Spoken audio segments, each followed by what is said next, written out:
This is supine spinal twist. What we're gonna do is we're gonna go ahead and lie down on your back. From here, you're gonna go ahead and bend your knees up, and then you're gonna bring your arms out to the side, okay? From here, you're gonna go ahead and bring your legs to one side.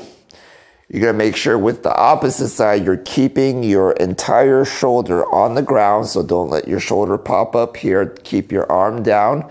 And then you can go ahead with the other arm and bring your legs down towards the floor at your own comfortableness.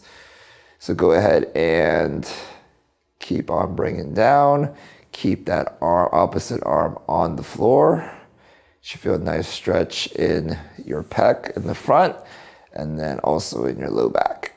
All right, and those were some stretches to help with your low back pain, some yoga stretches. Hope that helped you guys out. If you continue to feel pain or constant tightness, please consult your medical professional.